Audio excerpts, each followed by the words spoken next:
प्रदेश में खाली हुई 6 विधानसभा सीटों पर जल्द ही उपचुनाव होने की घोषणा होने वाली है। इन 6 में से एक सीट भाजपा के खाते की भी है। स्लुम्बु से भाजपा विधायक अमृतलाल मीणा का हाल ही में निधन हुआ है, जिस वजह से ये सीट खाली हो गई है। ये सीट भाजपा हर हाल में जीतकर विधानसभा में अपना आंकड़ा फिर से 114 से 115 करना चाहती है और इसके लिए भाजपा ने इस सीट पर विशेष फोकस किया। भाजपा के लिए इस सीट पर कांग्रेस ही नहीं बल्कि इस सीट पर पहली बार चुनाव लड़ने वाली भारत आदिवासी पार्टी चुनौती है। इस सीट पर 2023 के चुनाव में बीएपी पहली बार चुनाव लड़ी और पहली ही बार में बीएपी प्रत्याशी को बड़ी संख्या में वोट मिले थे। भाजपा प्रत्याशी यहां पहले, कांग्रेस प्रत्याशी दूसरे और बीएपी प्रत्याशी तीसरे नंबर पर रहे। कांग्रेस और बीएपी प्रत्याशी के वोटों का अंतर 13,407 ही रहा। भाजपा विधायक अमृतलाल मीणा भी कांग्रेस प्रत्याशी से मात्र 14,691 वोटों से ही जीते थे।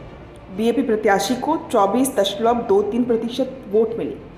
इसके बाद से ही आगामी विधानसभा चुनाव के लिए भाजपा और कांग्रेस दोनों ने ही इस सीट पर नए समीकरण बनाने की योजना बनाई थी, लेकिन विधानसभा चुनाव के चंद महीने बाद ही उपचुनाव होने से दोनों राजनीतिक दल अभी से ही रणनीति बनाने में जुट गए हैं, जिससे ये सीट बीएपी के खाते में नहीं जा सके।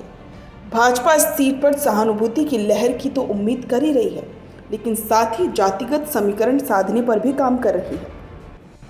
विधानसभा की अन्य 5 सीट लोकसभा चुनाव में जीते सांसदों की वजह से खाली हुई थी। इन 5 में से एक भी सीट पर भाजपा का विधायक नहीं था और इसलिए भाजपा के पास इन 5 सीटों पर खोने को तो कुछ नहीं है, लेकिन पार्टी इस कोशिश में लगी हुई है कि इन सीटों पर जीत हासिल की जा सके और इसके लिए पार्टी ने तैयारी भी शुरू कर दी है। लेकिन इस बार बीजेपी के सामने भारत आदिवासी पार्टी भी एक बड़ी चुनौती है, क्योंकि राजकुमार रोत अपनी पार्टी को राज्य स्तर पर काफ़ी मजबूत करने में जुटे हुए हैं। वे लगातार अपनी पार्टी की मजबूती को सुदृढ़ करने की कोशिश कर रहे हैं।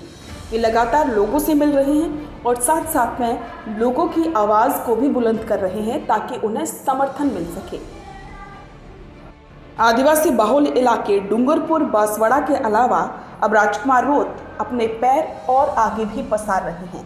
वे अपनी पार्टी के क्षेत्र को और ज़्यादा विस्तृत करने की योजना लगातार बना रहे हैं और उनका ये फोकस भी है कि मीणाओं के वोट बैंक को भी हासिल किया जाए ताकि पार्टी को मजबूती मिल सके। अब देखना होगा कि भारत आदिवासी पार्टी इस बार होने वाले विधानसभा के उपचुनाव में प्रदर्शन कैसा कर पाती है।